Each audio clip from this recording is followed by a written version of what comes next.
ಬಿಹಾರ ವಿಧಾನಸಭಾ ಚುನಾವಣೆಯ ಎರಡನೇ ಹಾಗೂ ಅಂತಿಮ ಹಂತದ ಚುನಾವಣೆ ಮುಕ್ತಾಯ ಆಯಿತು. ಅದರ ಜೊತೆಗೆ ಎಕ್ಸಿಟ್ ಪೋಲ್ಗಳು ಕೂಡ ಹೊರಬಿದ್ವು. ಎಕ್ಸಿಟ್ ಪೋಲ್ಗಳು ಎಕ್ಸಾಕ್ಟ್ ಪೋಲ್ಗಳು ಆದರೆ ಎನ್ಡಿಎಗೆ ಮತ್ತೆ ಅಧಿಕಾರದ ಚುಕ್ಕಾಣಿ ಹಿಡಿಯಲಾಗುತ್ತೆ ಅಂತ. ಒಂದು ವೇಳೆ ವ್ಯತಿರಿಕ್ತ ಫಲಿತಾಂಶಗಳು ಬಂದರೆ ತೇಜಸ್ವಿ ಯಾದವ್ಗೆ ಮತ್ತು ಕಾಂಗ್ರೆಸ್ಗೆ ಅವಕಾಶ ಇದೆ ಅಂತ. ಹಾಗಾದರೆ ಸಮೀಕ್ಷೆಗಳು ನಿನ್ನೆ ಹೇಳಿದಂತಹ ವಿಚಾರಗಳು ಏನು? ಬನ್ನಿ ಡೀಟೇಲ್ಸ್ ಇದೆ ನೋಡೋಣ. ಬಿಹಾರದಲ್ಲಿ ಮತ್ತೆ ನಿತೀಶ್ ಕುಮಾರ್ ಎನ್ಡಿಎ ಅಧಿಕಾರಕ್ಕೆ. ಚುನಾವಣೋತ್ತರ ಸಮೀಕ್ಷೆಯಲ್ಲಿ ಬಿಜೆಪಿಗೆ ಬಹುಪರಾಕ್. ಬಹು ನಿರೀಕ್ಷಿತ ಬಿಹಾರ ವಿಧಾನಸಭಾ ಚುನಾವಣೆಯ ಎರಡನೇ ಹಾಗೂ ಅಂತಿಮ ಹಂತದ ಮತದಾನ ಪೂರ್ಣಗೊಂಡಿದ್ದು ದಾಖಲೆಯ 67.14% ಹೆಚ್ಚು ಮತದಾನ ನಡೆದಿದೆ. ಮತದಾನ ಮುಕ್ತಾಯಗೊಳ್ತಿದ್ದಂತೆಯೇ ಚುನಾವಣೋತ್ತರ ಸಮೀಕ್ಷೆಗಳು ಬಹಿರಂಗಗೊಂಡಿದೆ. ಹಲವು ಸಮೀಕ್ಷೆಗಳ ಪೈಕಿ ಈ ಬಾರಿಯೂ ಬಿಜೆಪಿ ನೇತೃತ್ವದ ಎನ್ಡಿಎಗೆ ಸ್ಪಷ್ಟ ಬಹುಮತ ನೀಡಿವೆ. ಬಿಹಾರದಲ್ಲಿ 243 ವಿಧಾನಸಭಾ ಕ್ಷೇತ್ರಗಳಿದ್ದು ಸರ್ಕಾರ ರಚಿಸಲು 222 ಸ್ಥಾನಗಳ ಬಹುಮತ ಅಗತ್ಯವಿದೆ.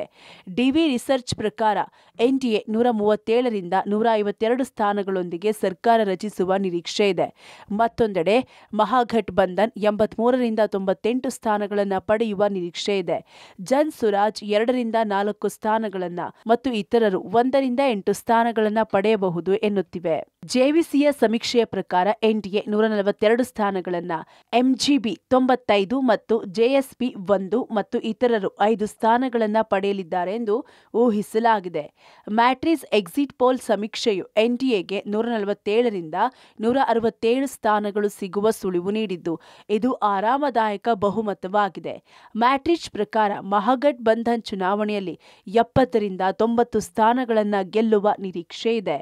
ಹಾಗಾದ್ರೆ ಯಾವ್ಯಾವ ಸಮೀಕ್ಷೆಗಳು ಏನೇನು ವರದಿ ನೀಡಿವೆ ಅಂತ ನೋಡೋದಾದ್ರೆ, ಪೀಪಲ್ಸ್ ಪಲ್ಸ್ ಎನ್ಡಿಎ 133ರಿಂದ 159 ಸ್ಥಾನ, ಮಹಾಗಠಬಂಧನ್ 75ರಿಂದ 101 ಸ್ಥಾನ, ಪೀಪಲ್ಸ್ ಇನ್ಸೈಟ್ ಬಿಜೆಪಿ 68ರಿಂದ 72 ಸ್ಥಾನ, ಜೆಡಿ 55ರಿಂದ 60 ಸ್ಥಾನ, ಆರ್ಜೆಡಿ 65ರಿಂದ 72 ಸ್ಥಾನ, ಕಾಂಗ್ರೆಸ್ 9ರಿಂದ 13, ಎಚ್ಎಎಂ 1ರಿಂದ 2, ಆರ್ಎಂಎಲ್ 0ರಿಂದ 2 ಸ್ಥಾನ.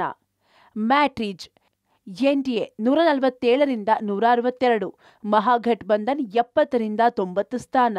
ದೈನಿಕ್ ಭಾಸ್ಕರ್ ಎನ್ಡಿಎ 145ರಿಂದ 160 ಸ್ಥಾನ, ಮಹಾಗಠಬಂಧನ್ 73ರಿಂದ 91 ಸ್ಥಾನ, ಜೆಎಸ್ಪಿ 0ಯಿಂದ 0, ಇತರೆ 5ರಿಂದ 10 ಸ್ಥಾನ.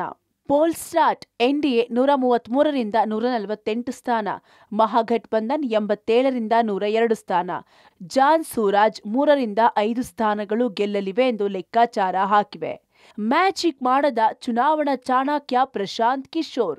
ಆರ್ಜೆಡಿ ಕಾಂಗ್ರೆಸ್ಗೆ ಸಿಗದ ಜನಮನ್ನಣೆ.